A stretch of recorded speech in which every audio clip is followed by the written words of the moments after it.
ದೇವತೆ ಶ್ರೀ ಗಂಗಮ್ಮ ದೇವಿ ಹಾಗೂ ಶ್ರೀ ಧರ್ಮರಾಯ ಸ್ವಾಮಿ ಕರಗ ಮಹೋತ್ಸವಕ್ಕೆ ರಾಜ್ಯ ಉಗ್ರಾಣ ನಿಗಮದ ಅಧ್ಯಕ್ಷರು, ಮಾಜಿ ಶಾಸಕರು ಹಾಗೂ ಕೆಪಿಸಿಸಿ ರಾಜ್ಯ ಉಪಾಧ್ಯಕ್ಷರು ಆದಂತಹ ಶ್ರೀ ಎನ್ ಸಂಪಂಗಿರವರು ಭಾಗವಹಿಸಿದರು.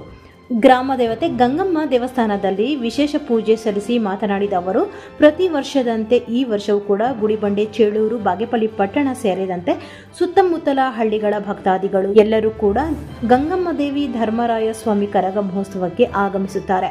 ಪ್ರತಿ ವರ್ಷವೂ ನಾವು ಕೂಡ ಕರಗ ಮಹೋತ್ಸವದಲ್ಲಿ ಆಗಮಿಸಿ ತಾಯಿಯ ದರ್ಶನ ಭಾಗ್ಯವನ್ನು ಪಡೆದು ಈ ಕ್ಷೇತ್ರದ ಜನತೆಯ ಒಳಿತಿಗಾಗಿ ಹಾಗೂ ಸುಖ, ಶಾಂತಿ, ನೆಮ್ಮದಿ, ಆರೋಗ್ಯ, ಸಮೃದ್ಧಿಯಿಂದ ಬಾಳಲಿ ಎಂದು ದೇವಿಯಲ್ಲಿ ಪ್ರಾರ್ಥಿಸುತ್ತೇವೆ.